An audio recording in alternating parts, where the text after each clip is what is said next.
They thought I had left for yoga. They thought my phone was off. But it was recording. What I heard, oh God. What I heard didn't just break my heart. It shattered my reality. I am 58 years old. And in 1 hour, I learned the family I adored was just a facade for a rotten secret. This isn't just about greed. This is something much darker. My name is Margaret. I am 58 years old. And until 6 months ago, I was a senior librarian at the Willow Creek County branch.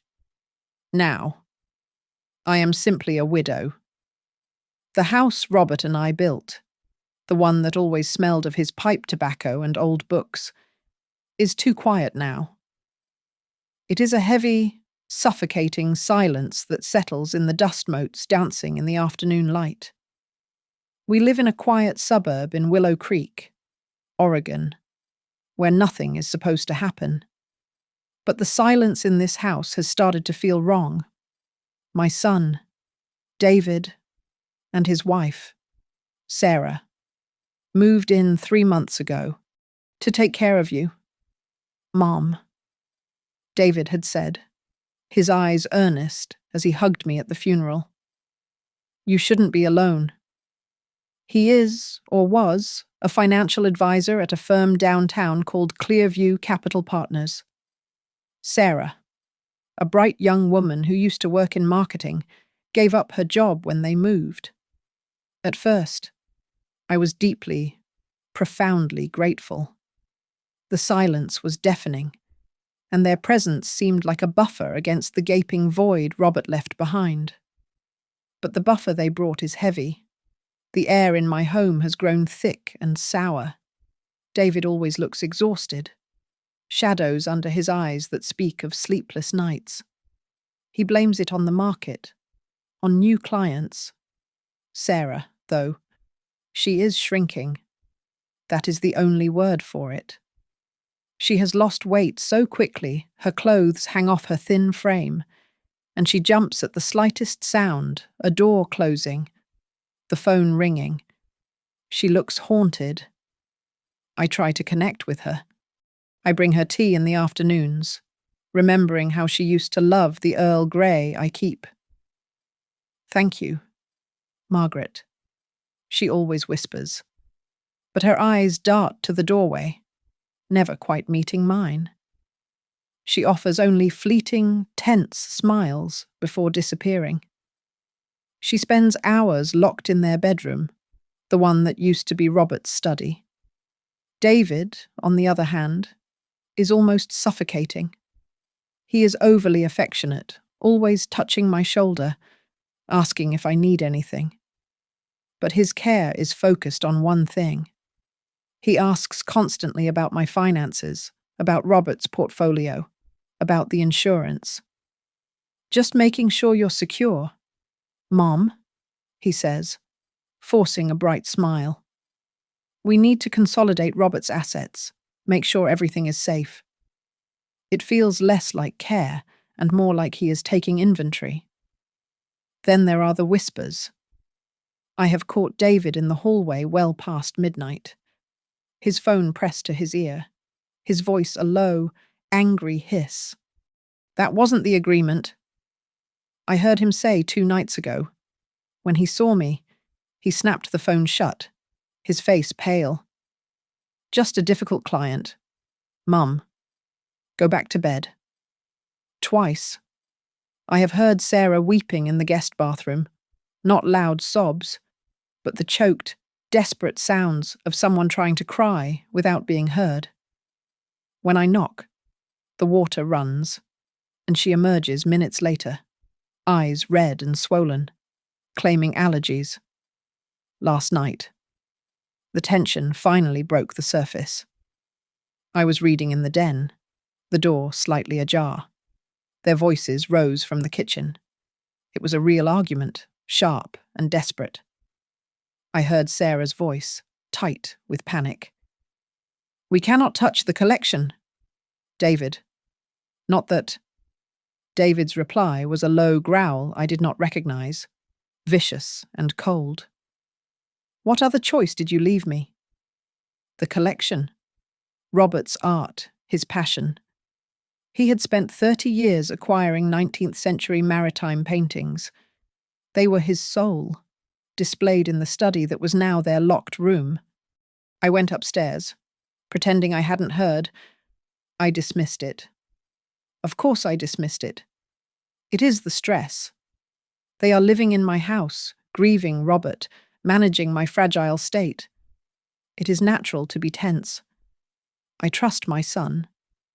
David is a good boy. He has always been a good boy.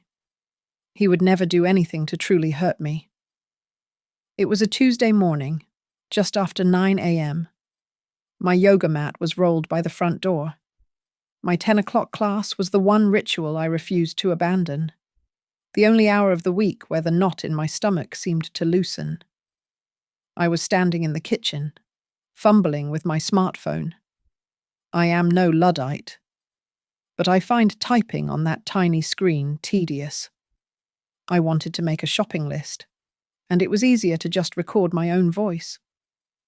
I opened the memo app and pressed the red circle. Coffee beans? I said, my voice tinny. Milk, olive oil, and the good bleach. As I was trying to remember the name of the new soap Robert had liked, I heard the front door open and close. David and Sarah. I had assumed they were already gone. David had mentioned a 9:30 client meeting, and Sarah, well. Sarah usually just stayed in her room until I left. They did not come into the kitchen. They went straight into the adjoining living room, separated from me only by a wide, open archway. They did not know I was still there. You have to call them back, Sarah's voice said. It was not her usual whisper. It was sharp, brittle, like a shard of glass. Do you think I haven't tried? David hissed back. They want the payment by Friday. Friday. Sarah. Where am I supposed to get that kind of money? My hand froze over the phone. I glanced at the kitchen clock. 9:43? I was going to be late. I needed my keys. I tapped the phone screen to stop the recording, but in my haste, I must have missed the button, only locking the screen. I set the phone down on the granite countertop, right next to the fruit bowl, the microphone pointing toward the living room. My keys were not on the counter. I spun around, annoyed. They were on the little hook by the garage door. Of course.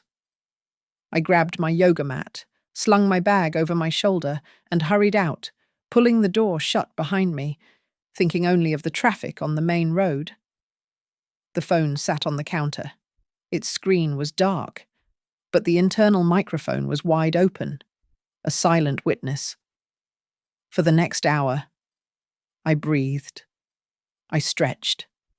I flowed from one pose to the next, visualizing the tension leaving my body, visualizing the heavy, grey atmosphere of my house evaporating.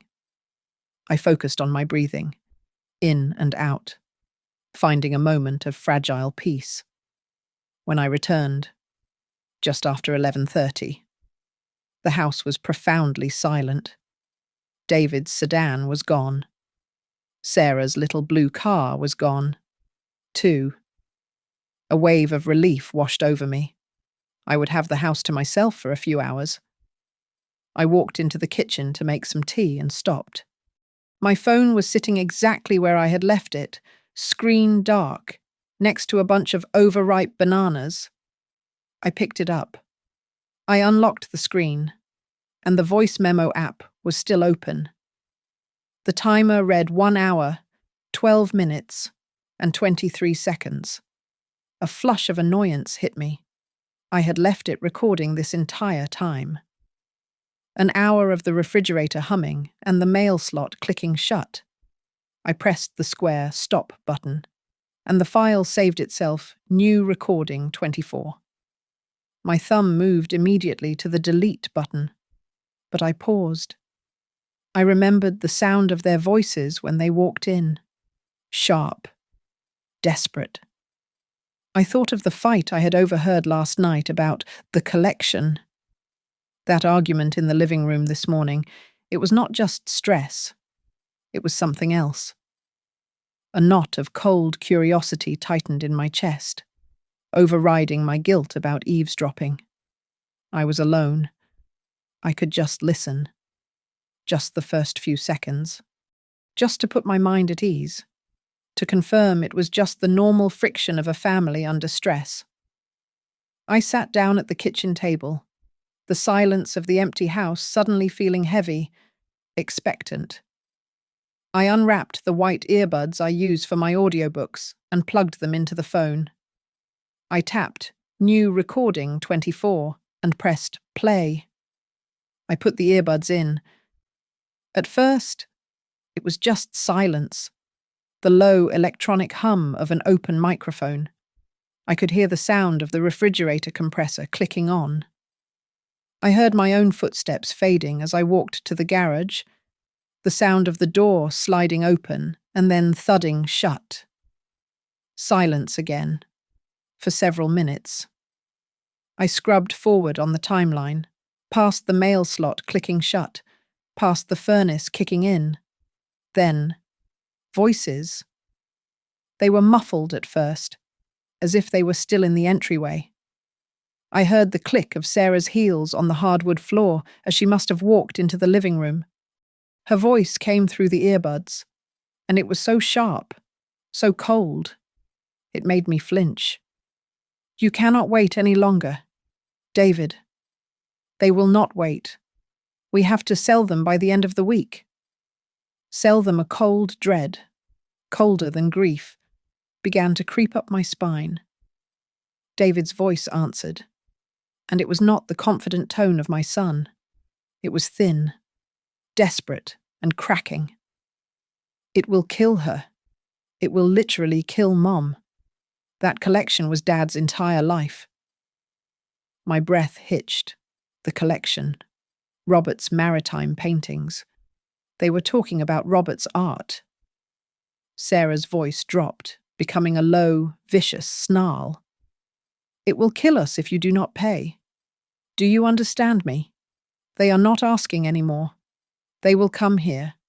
They will come to this house. And they will take everything. Do you want them to talk to your mother? My heart stopped. Not just skipped, but stopped cold in my chest. Who were they? Pay for what? Who was this woman, this stranger in my house, threatening my son, threatening to sell my dead husband's legacy? I heard a sharp, cracking sound. A sound so loud it made my ears ring. It was a slap, unmistakable. Then, a new sound. Sobbing. It was Sarah. But this was not the quiet, muffled crying I had heard through the bathroom door. This was the sound of a complete, gasping breakdown. I am so tired, she choked, the words broken. I am so tired of covering for you. David said nothing. I heard his heavy footsteps pace the room. Then he spoke, his voice suddenly calm, flat, and dead. Just get it done. Do what you have to do. I'll tell her they need cleaning, or an appraisal. She'll believe me. I ripped the earbuds from my ears. The silence of the kitchen rushed back in, but my head was roaring. I was shaking, my hand trembling so badly I could barely hold the phone. I stared at it, at this little black rectangle that had just detonated my life. I pressed the stop button. The file sat there. New Recording 24. My mind was racing, trying to make sense of the horror. It was all so clear. My son, my grieving, gentle David, was being terrorized. This woman, this creature he had married, was not just a quiet, nervous houseguest. She was a monster. She was threatening him. She had hit him that sound. It had to be her striking him. She was a violent, cruel gold digger, forcing him to sell his father's heritage to pay for God knows what. A pure, Undiluted rage, hotter than any emotion I had felt since Robert's death, flooded my body. It burned away the grief and the confusion, leaving only a cold, hard certainty. Sarah was the enemy. She had invaded my home. She was abusing my son, and she was trying to steal what was left of my husband. My first conclusion was sharp, simple, and absolutely wrong. I thought, I have to save David. I have to get this parasitic woman out of my house. My hand was shaking as I held the phone. I did not delete the file. I, a retired librarian, did the only thing that made sense to me. I catalogued it.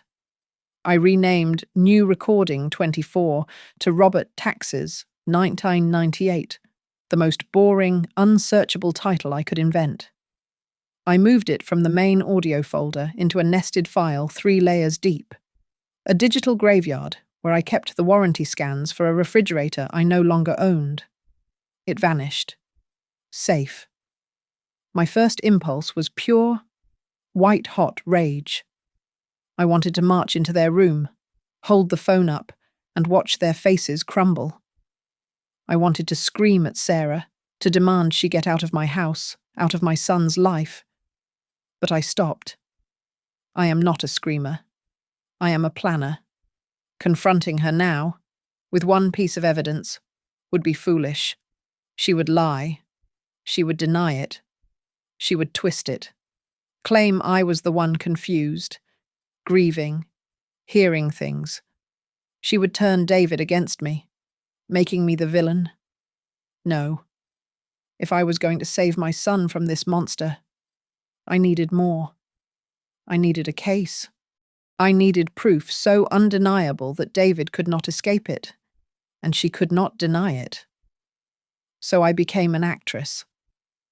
I took a deep breath, splashed cold water on my face, and walked out of the kitchen as the same person I had been when I left for yoga Margaret, the sad, frail, slightly befuddled widow, a woman still lost in the fog of her husband's death. I became invisible, harmless. I made them tea that afternoon. I smiled, my face a perfect mask of maternal warmth. "Sarah, dear, you look peaky," I said, my voice full of false concern. "Are you eating enough?" "I'm fine, Margaret," she mumbled, not looking at me. "Just so tired," David said, coming up behind her, rubbing her shoulders. I saw her flinch at his touch. "We're both just so tired."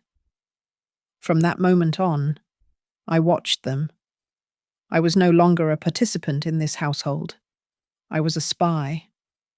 I observed Sarah, expecting to find the triumphant queen, the cruel manipulator. I looked for the subtle smirk, the expensive new purchase, the glint of victory in her eyes. I found nothing. The woman I observed was not a predator. She was prey. She was still shrinking, the hollows under her eyes darker than ever. She looked like she had not slept in weeks. She ate almost nothing, just pushing food around her plate with a trembling fork. She looked, quite simply, like she was dying of exhaustion. On Thursday, I saw the proof. She was reaching into the cupboard for a mug, and the long sleeve of her cardigan snagged, pulling back just enough. Her wrist was a disgusting, mottled canvas of purple and yellow. It was not a single mark, it was a cluster. It looked exactly like the imprint of fingers, squeezed too hard. My stomach lurched. I kept my voice light, airy. "Oh, goodness. Sarah, what on earth did you do to your arm?" She jumped, yanking the sleeve down so fast she nearly dropped the mug. Her eyes, wide with panic, darted to the hallway, as if checking if David was near. "Oh," she said, forcing a laugh that sounded like a cough. "It's nothing. I'm just so clumsy." I ran right into the bedroom door. Hard. You know me? I nodded slowly, sipping my tea. You must be more careful, dear. A door. She had run into a door. It was the most pathetic, transparent lie I had ever heard. The shape was not from a door. It was from a hand. My mind was reeling. Did David do that? The thought was a betrayal. My David. Gentle David. Or was it they? The people she was so afraid of. I started watching David. He was the one who controlled everything. I realized now that Sarah had no autonomy. David handled all the joint finances. When we went to the market, David paid. When Sarah needed gas, David handed her a $20 bill. I never saw her with her own wallet, her own cards, and the packages. David started receiving strange deliveries, almost daily. Not the usual Amazon boxes, but plain brown-wrapped parcels from overnight courier services. He would wait by the window, and the second the van pulled up, he would be out the door, snatching the package before the driver was even back in his truck. He hid them in the garage, which he now kept locked. Just some sensitive client files. Mum, he said, his smile too wide, too fast. You know, Clearview Capital Partners? High security? I stood in the kitchen that night, long after they had gone to bed, the house finally still. The story I had constructed, Sarah the villain, David the victim, was starting to crack. The pieces did not fit. My designated villain looked like a prisoner of war, and my victim was the one locking doors, controlling the money, and receiving secret packages. The narrative in my head was wrong. I needed to get into his laptop. That was the next step. My son, David, for all his talk of financial security, was careless with his own. He was a creature of habit. His laptop password had been the same since he was a teenager. It was the name of his first dog, Buddy, followed by the number 123. I waited until the following Saturday. David announced he had an emergency client meeting at the office. Sarah said she was going to the main supermarket across town, the one that takes at least 2 hours. I watched from the window as both their cars pulled out of the driveway, one after the other. The house was empty. My hands were already shaking. I walked into their bedroom. It smelled stale, like fear and unwashed clothes. His laptop was on the desk, plugged in. I sat in his chair, my heart hammering against my ribs. The login screen glowed at me. I typed it in BUDDY123. The desktop opened. It was messy, cluttered with icons. I opened his web browser first. I went straight to the search bar. I was still focused on the collection. I typed Art Dealers Portland. Nothing. Rare art auction. Nothing. 19th century maritime art appraisal. A few local museums, but nothing in his history. My hypothesis was failing. If they were selling the art, where was the research? Where were the emails I checked his email? The main inbox was full of spam and newsletters. I looked in his sent folder. Nothing but a few messages to his boss at Clearview Capital Partners. This was wrong. I was missing something. I went back to the browser and clicked on the History tab. View full history. My heart did not just sink.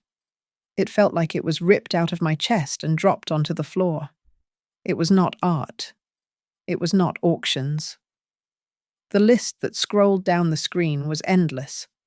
Hundreds of entries, sometimes dozens in a single hour. Bet Royal, Stake Harbor, Aces High Casino, Live Score Bet. And in between them, other, more desperate links, quick cash lenders, fast loan now, same day payday. I clicked on his email icon again, this time looking deeper into his spam and trash folders. They were not from art collectors. They were from creditors, dozens of them, red, bold-faced warnings. Your payment is 30 days past due. Final notice. Your account is in default. Mr. Evans, we must hear from you. I felt dizzy, sick.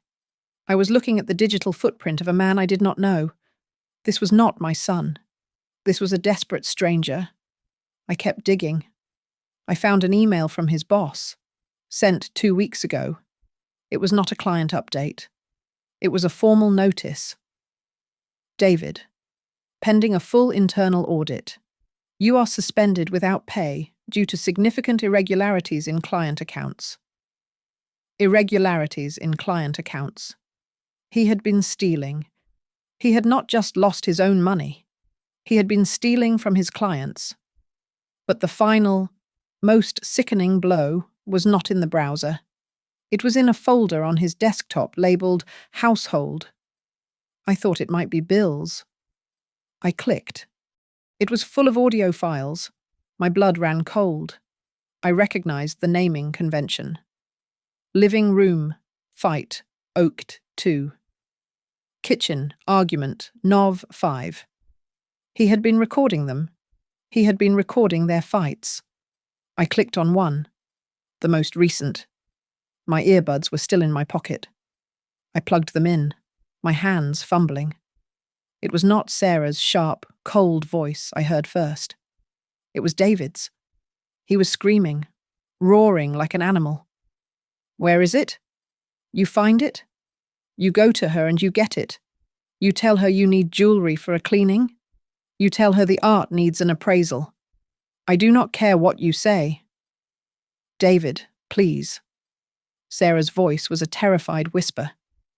She is not stupid. She is grieving. I cannot do this to her. Then David's voice dropped, and the sound was more violent than the scream. It was a low, manipulative hiss. You will, or I will tell her. I will tell my mother you did this. I will tell her you spent all our money, that your marketing job was a lie. I will tell her you are the one with the problem. She will believe me. She will always believe me. I sat there, in the stale air of their bedroom, the sound of my son's voice echoing in my ears from his own secret recording. I will tell her you did this. I will tell her you spent all our money. A horrible, sickening dissonance was tearing through my mind. The two recordings were fighting for space. My recording, where Sarah was the villain. His recording, where he was the monster. I closed his laptop, my hands wooden. I walked out of their room and into my own, closing the door. I needed to hear it again. I needed to hear my recording. I pulled out my phone, went into the nested folders, and found the file, Robert, Taxes, or 1998. I plugged in the earbuds and pressed play, my heart a cold, heavy stone in my chest. I listened past my own exit. I heard them enter. And then I heard it all again, but with new ears. It was like a filter had been removed, or rather, the correct one applied. Sarah's sharp voice, you cannot wait any longer. David, they will not wait. Not her. A third party. The creditors from his laptop, the loan sharks, the bookies. They would not wait. Sarah was not the one making the demand. She was the one delivering the terrifying news. David's cracking voice. It will kill her. That collection was Dad's entire life. Sarah's snarl. It will kill us if you do not pay. Do you understand me? They will come here, and they will take everything. She was not threatening him. She was warning him. She was terrified. She was trying to make him understand the reality of the fire he had lit, a fire that was about to consume them all. And then, the sound, the sharp, sickening crack, the slap. It was followed, not by David's cry of pain, but by Sarah's. I had been so sure, so wrapped in my own righteous anger that I had heard what I wanted to hear. I had assumed she was the aggressor. But now, paired with the sound of David's roaring voice from his own laptop, the truth was as clear as it was grotesque. That was not the sound of Sarah hitting David. That was the sound of my son, my David, hitting his wife. And her words, the ones that followed, the ones I had interpreted as a villain's confession, "I am so tired." She had choked. "I am so tired of covering for you." I ripped the earbuds out. I think I made a sound. A low, guttural moan. The entire narrative I had built. The entire investigation. My role as the grieving mother saving her son from a predator, it all collapsed. It was a house of cards built on a lie. The secret was not that my daughter-in-law was evil. The secret was that my son, my quiet, gentle, grieving son, was a gambling addict. He was a manipulator. He was an abuser. He was a thief, suspended from his job for stealing from clients. In reality, they were not a pair of vipers conspiring against me. In reality, it was a trapped, terrified woman, desperately trying to survive the hurricane of my son. Sarah was not the villain. She was the captive. Her rapid weight loss, her constant jumping at shadows, her locked doors, it was not guilt. It was terror. The bruises on her wrist, the door she had run into, were not from a creditor. They were from my son. He was the one locking the garage. He was the one controlling her money. He was the one threatening her. He was using me, his grieving mother, as a weapon against her. All the anger I had felt for Sarah, that hot, righteous, protective rage, did not disappear. It was a physical thing, a ball of fire in my stomach. And in that moment, it simply turned. It pivoted, slowly and completely, away from the woman I had hated, and aimed itself directly at the son I had adored. It was a new kind of anger. It was not the explosive rage of a wife. It was the cold, terrifying, seismic rage of a mother who has been betrayed. A mother who realizes the monster she was hunting was not an invader, but her own child. I had to act. That cold, seismic rage had settled into a kind of terrible clarity. I could not go to the police. David was still my son, and the scandal from his firm, the theft, would destroy our name. I could not confront him. He was a liar and an abuser, and he would turn it all on Sarah, or worse, on me. I could not do this alone. I needed the person who knew the truth. I needed the insider. I needed my villain. I waited 2 days. I continued my performance, the frail, doddering mother, making tea, commenting on the weather, all the while watching. I waited for the moment when he would leave her alone. It came on Monday afternoon. David, his face pale and slick with sweat, announced he had to go to the city. "A big new client," he said, trying to sound jovial. "Wish me luck." He was going to gamble, or, I thought, perhaps he was going to meet one of his creditors. It did not matter. He was leaving. I watched his car pull away. I gave it 10 minutes. 10 long minutes where I sat in the kitchen, my hands gripping the cold granite, my heart pounding a slow, heavy drumbeat. Then I went to find her. She was not in their room. I found her in the back garden, huddled on the cold stone bench Robert had built, staring at the withered remains of my rose bushes. She was so thin she looked like a child. and she was trembling, though it was not a cold day. I walked across the damp grass.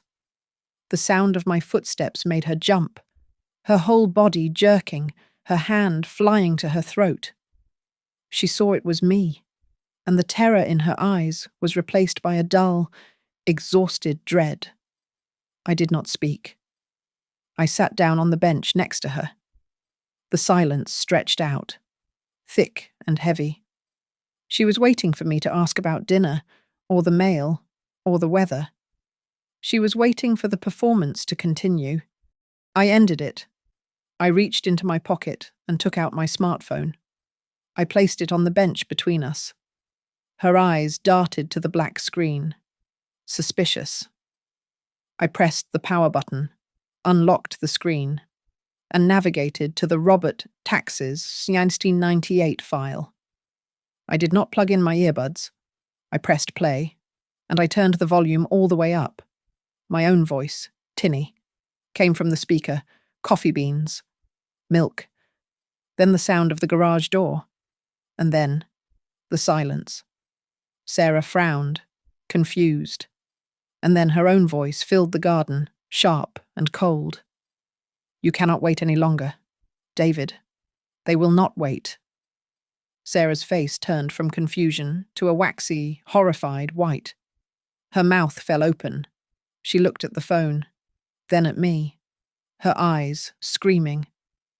I heard David's desperate reply, and then Sarah's own snarling warning. I watched her as she heard herself, as she heard the threat, as she heard the context-free words that had painted her as a monster. And then I let her hear the slap. The sharp, ugly crack echoed off the side of the house. She flinched, a violent, full-body shudder, as if she had been hit all over again, before she could speak, before she could even form a lie. I stopped the recording. My fingers were ice-cold as I navigated to my notes, where I had saved a copy of the file from David's laptop. I pressed play on the second file. This time, David's voice roared into the quiet garden. Where is it? You find it? You go to her and you get it? Sarah made a sound, a choked, desperate gasp. She was hearing the proof of her own prison. She heard her own terrified whisper, I cannot do this to her. And then she heard David's final, manipulative threat. I will tell my mother you did this. She will believe me. I pressed stop. The garden was silent again, save for the sound of Sarah's ragged, broken breathing. She was staring at me, tears streaming down her hollow cheeks, her entire body shaking. You know? She whispered. It was not a question. I turned to her, my face as hard as the stone bench. I know he is a liar, I said, my voice low and steady. Now, you will tell me everything. It was as if I had pulled the pin from a grenade, the explosion of words, of fear, of pain that had been held back for months, burst out of her.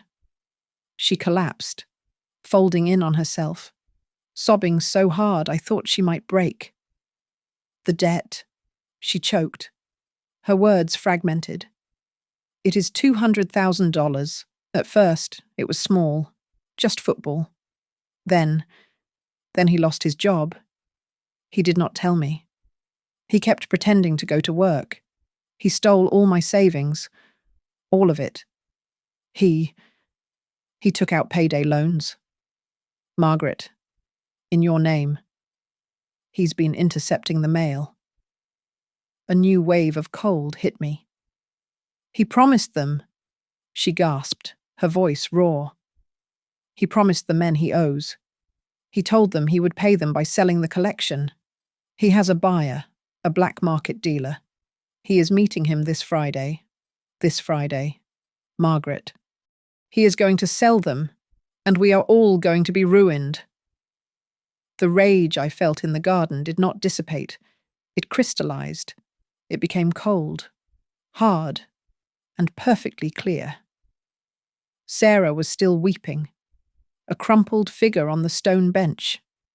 I placed a hand on her shoulder, not for comfort, but as an anchor. "Get up," I said. My voice was not my own. It was the voice of the librarian who commanded absolute silence, the voice of a CEO, the voice of a woman who had just lost everything and had nothing left to fear. "You are done crying. He will not be selling anything." She looked up, her face a mask of tear-soaked confusion. "But Margaret, the men, the dealer." Friday, I agreed. "We have work to do." I took her inside and sat her at my kitchen table. I made her a cup of tea so strong it was almost black and put a piece of toast in her hands. "Eat," I commanded.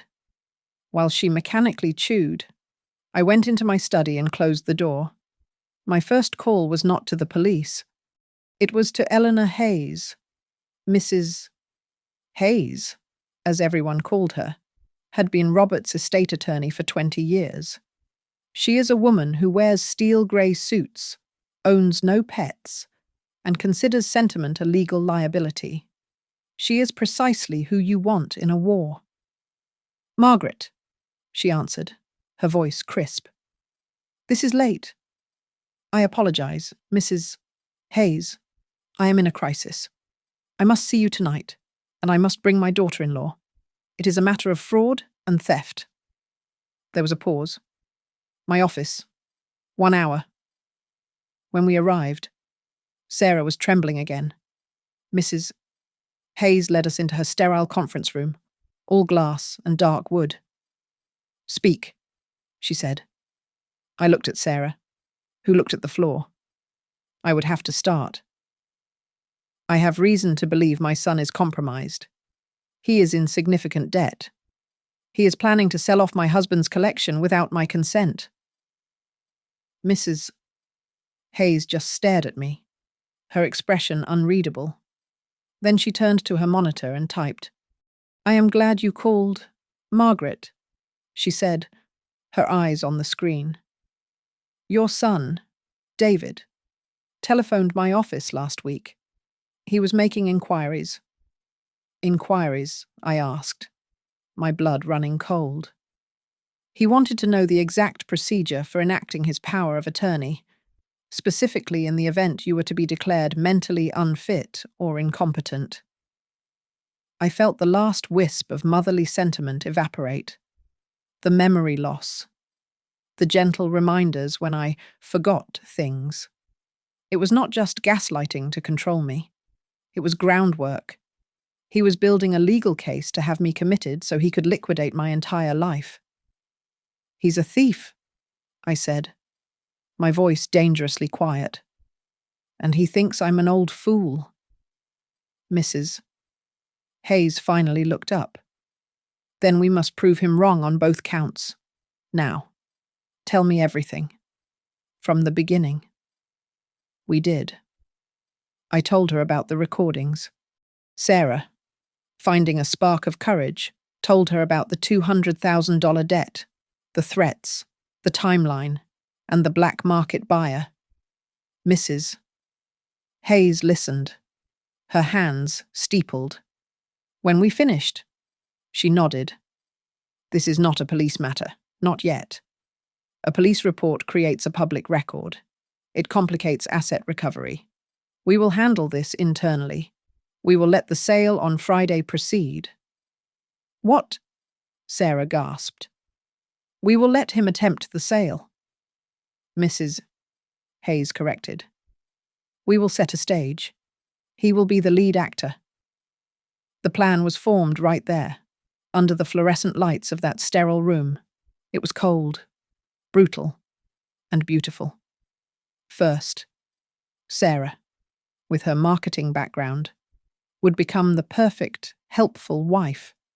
She would help David arrange the safe meeting, suggesting the house as the most secure location, ensuring he felt in complete control. Second, I made a call the next morning to a name Mrs. Hayes had provided, Dr. Croft, a top-tier addiction interventionist, known for handling high-profile, difficult cases. I explained I had a son who was a danger to himself and our family, and that I needed an immediate, binding intervention. He was booked for Friday night. Third, Mrs.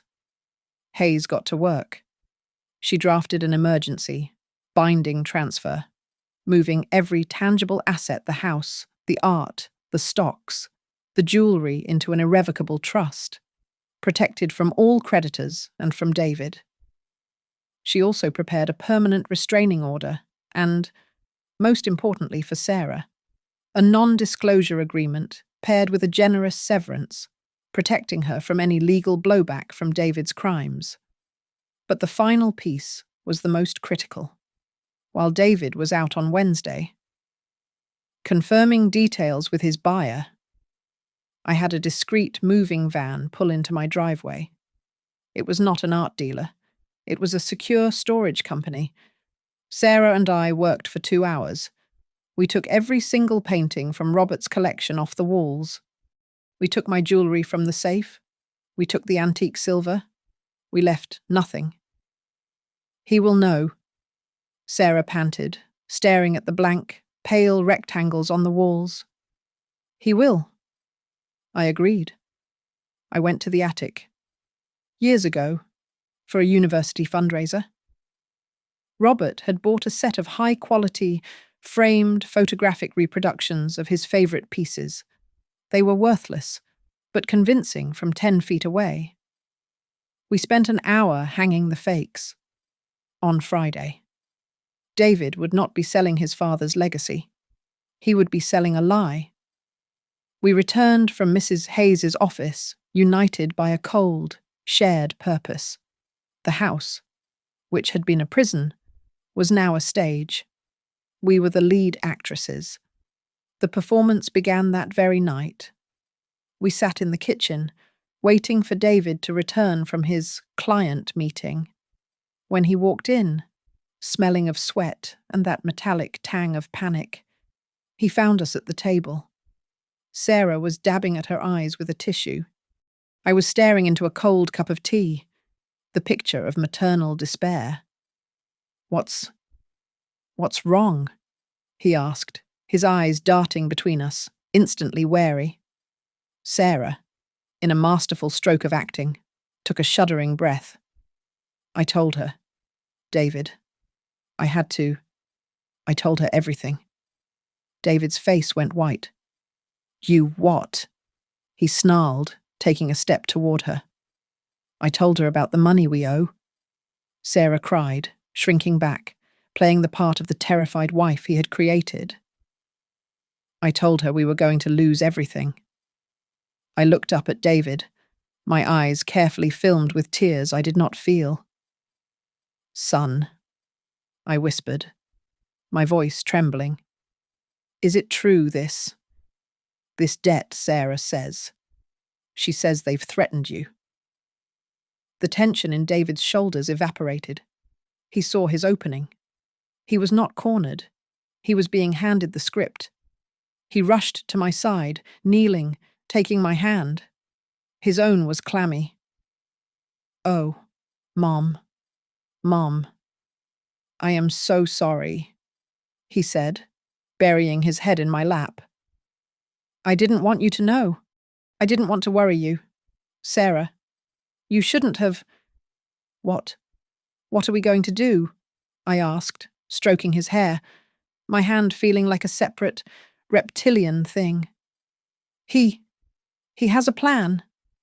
Margaret," Sarah whispered, right on cue. "A way to fix it. But it's the collection." I let out a sob that felt surprisingly real. I had become a better actress than I knew. "Oh, David, not your father's. No, not that. Anything but that." This was the moment.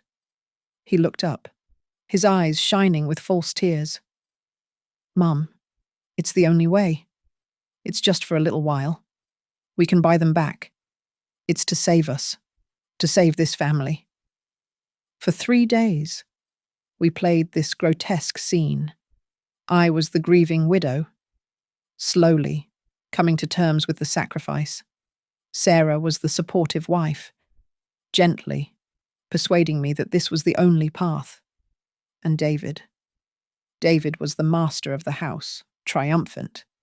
He was so giddy with relief, so blinded by his own perceived cleverness, that he never saw the web we were spinning. He thought he had won. He did not know that every time he walked into the garage to text his buyer, Sarah was documenting it. Her phone, which he never checked, became our primary weapon. Every message he sent confirming the deal, every threat he received from the loan shark, every detail of the transaction, she screenshotted it all and forwarded it directly to Mrs. Hayes's secure server. By Thursday, Mrs. Hayes had a file thick enough to bury him. On Thursday night, David came to me, his face a mask of solemn, false gravity. Mum, the buyer is confirmed. He's very high profile. He insists on privacy. He wants to come on Friday night, at 9 p.m. He wants it to be quiet. Just family. Of course, dear, I said, not looking up from my knitting. Whatever is necessary. He'll bring cash. It will all be over. Mum, I promise. We'll be safe again. Wonderful, I said. My voice was cold, flat. I could feel him looking at me, a flicker of uncertainty. I raised my head, forcing a weak, sad smile. I'll prepare some tea. His relief was palpable. He kissed me on the forehead. You're the best, Mum. You're saving us. Yes, I said. I am. Later that night, I heard him on the phone in his room, his voice a low, confident murmur. He thought I was asleep. He thought Sarah was in the shower. I stood in the dark hallway, listening. Yeah, 9 o'clock, he was saying. No, she's fine. It'll just be me and my old mother. She's half senile anyway. She won't be a problem. Just get it done. I walked back to my room. I did not feel anger. I did not feel betrayal. I felt nothing at all. A vast, cold, empty quiet. I stood in front of my wedding photograph, the one of me and Robert on the beach in Oregon. So young, so unaware. I'm sorry, my love, I whispered to his smiling face. I am so sorry, but I have to save our legacy by destroying our son. Friday night. The clock in the hall chimed 9 times. The house was silent, but it was a heavy, electric silence, like the air before a lightning strike. Sarah and I were in the kitchen, out of sight. We heard the doorbell ring, a sharp, piercing sound. We heard David's footsteps, quick and eager, as he crossed the hall, the sound of the front door opening. You're here? Good, David said, his voice slick with false hospitality. Please, come in. My mother is just… David, I said. My voice cut through his. I walked out of the kitchen and into the entryway, stepping into the light. He turned. His smile froze. 2 men were standing in the doorway, large, unpleasant men in cheap suits. They were not art dealers. They were thugs. And they were all staring at me, because I was not alone. To my right stood Mrs. Hayes, holding a thick leather briefcase, her face like granite. To my left stood Dr. Croft, the interventionist, a tall man with kind, but immovable, eyes. And flanking the archway to the living room were 2 private security guards, both built like refrigerators, their arms crossed. Sarah stepped out from behind me, moving to stand by my side. David's face went a shade of white I had never seen on a living person. He looked from me to Mrs. Hayes, to the guards, and finally to the men in his doorway. The head loan shark, a man with a broken nose and dead eyes, understood the situation instantly. He knew a trap. He spun around to leave, but the two security guards stepped forward, blocking the doorway completely. "Gentlemen," Mrs. Hayes said, her voice cutting through the tension. She stepped toward the loan shark, who was now trapped between the guards. She did not open her briefcase. She simply tapped a slim file folder she held in her other hand. "This file contains a detailed accounting of your illegal lending practices, transcripts of your threats to this family, and your personal tax ID number. It is pre-addressed to the IRS and the State Attorney General. You will leave this property.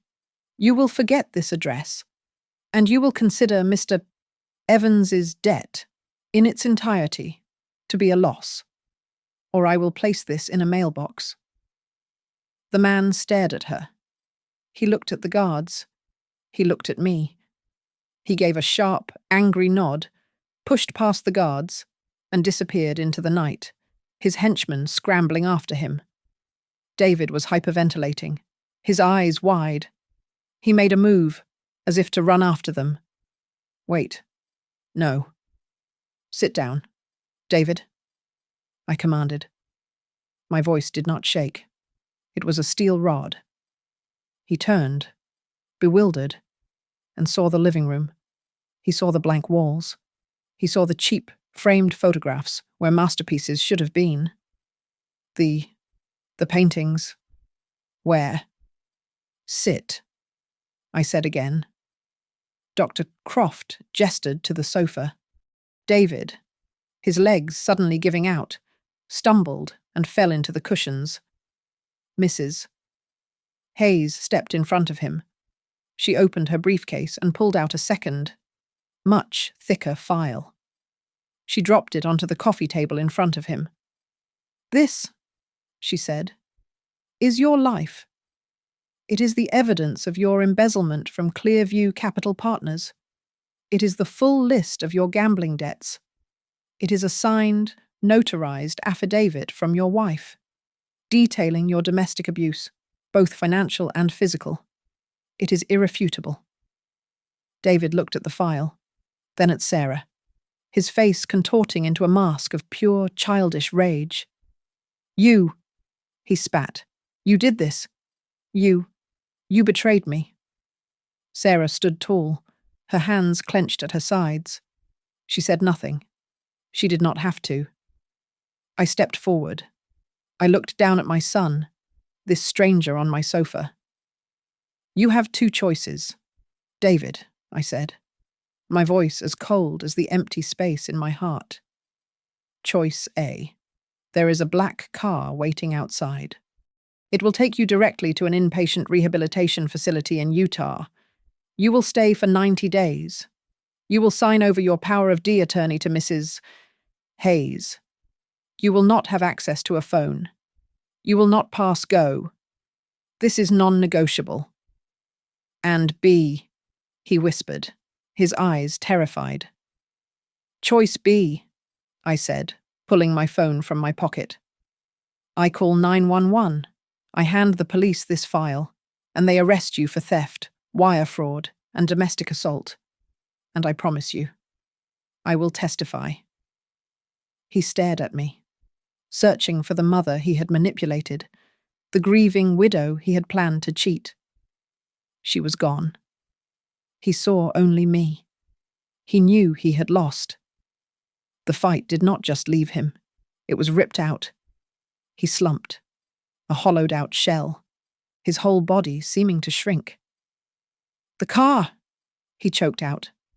I'll take the car." Dr. Croft nodded, helped him to his feet, and with the security guards, walked him out the front door. We stood there. Sarah and I, in the wreckage of the living room. We listened as the car door slammed, as the engine turned over, as it drove away down the quiet street, taking my son away. After a long time, Sarah turned to me, her face pale but breathing, truly breathing. For the first time in months. I walked to the entryway and picked up the phone. I called a 24-hour locksmith. "Yes," I said into the receiver. "I need new locks. On all the doors. Immediately." When he arrived, Sarah and I stood on the porch together, watching him work under the cold yellow light. The sound of the drill biting into the wood, the first new sound of our lives. Thank you so much for listening. Let me know where you're listening from in the comments. I'd love to connect. Please subscribe to Grandma's Family Diary, like this video, and hit that hype button so this story can be heard by more people.